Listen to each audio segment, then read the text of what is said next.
আজকের মতো ডিএ মামলার শুনানি শেষ। সুপ্রিম কোর্টে মঙ্গলবার মামলার পরবর্তী শুনানি।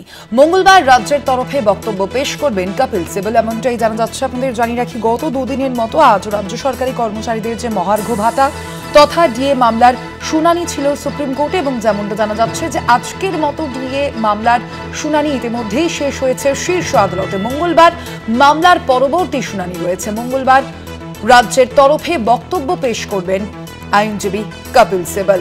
মঙ্গলবার এই মামলার পরবর্তী শুনানি রয়েছে। আজ এই ডিএ মামলার শুনানি ইতিমধ্যেই শেষ হয়েছে বলে ইতিমধ্যেই জানা যাচ্ছে। আমরা এই বিষয়ে কথা বলবো। আমাদের সঙ্গে এই মুহূর্তে ফোন লাইনে রয়েছেন প্রতিনিধি পীযূষ কান্তি নাগ। পীযূষদা, আজ শীর্ষ আদালতে ডিএ মামলা নিয়ে সওয়াল জবাবে কি উঠে এলো? আজকে কর্মচারীদের পক্ষে আইনজীবী রাহুল রহিম তিনি বলেন, ডিএ দেওয়াটা রাজ্যের দায়িত্বের মধ্যে পড়ে। অর্থাৎ রাজ্য সরকার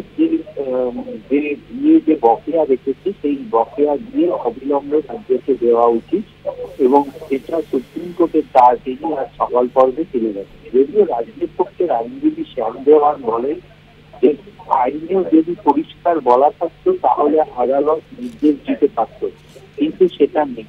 আইনে বলা গেছে রাজ্যের পরিস্থিতি অনুযায়ী কর্মচারীদের দিয়ে দেওয়া যায়, এটা বাধ্যতামূলক নয়। এটা ফ্লেক্সিবিলিটির কথাই, এই ধরনের কথাই বলা হয়েছে আইনে। পশ্চিমবঙ্গের রাজ্যের কর্মচারীরা দিয়ে পায়নি এটা সঠিক নয়। পাশাপাশি বিভিন্ন সময় দিয়ে বাড়ানো হয়েছে। চেন্নাইয়ের ইউথ হোস্টেলের কর্মচারীদের যে কেন্দ্রীয় হারে যে দিয়ে দেওয়ার যে কথা যে আবেদনকারীদের পক্ষ থেকে বলা হয়েছে তা সঠিক নয় বলে দাবি করেছেন রাজ্যের আইনজীবী শ্যাম দেওয়ান। তার দাবি যে কর্মচারীদের তামিলনাড়ু সরকারের বিশেষ অনুযায়ী দিয়ে দেওয়া হয়, কেন্দ্রীয় হারে নয়। রোপা রুল 2009 কর্মচারীদের প্রাপ্ত অর্থ পর্যালোচনার কথা বলা হয়েছে।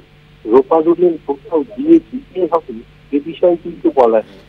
রাজ্য কেন্দ্র থেকে বেশি বা কম শতাংশ হারে দিয়ে দিতে পারে তাদের আর্থিক সামর্থ্য বিবেচনার উপর এবং আর্থিক পরিস্থিতি পর্যালোচনা করে দিয়ে দিতে পারে রাজ্য। এমনটাই সওয়াল করলেন রাজ্যের আইনজীবী শ্যাম দেওয়ান। রাজ্যের অপর এক আইনজীবী কপিল সিবাল আজকে সওয়ালের জন্য সময় চান, এবং তার ফলে শীর্ষ আদালত আগামী মঙ্গল অথবা বুধবার যে কোনো একদিন এই মামলার শেষ শুনানি গ্রহণ করবেন বেলা 2টায়। ধন্যবাদ তোমায় পীযূষদা। আমরা কথা বলছিলাম, আমাদের সঙ্গে ফোন লাইনে ছিলেন প্রতিনিধি পীযূষ কান্তি নাগ।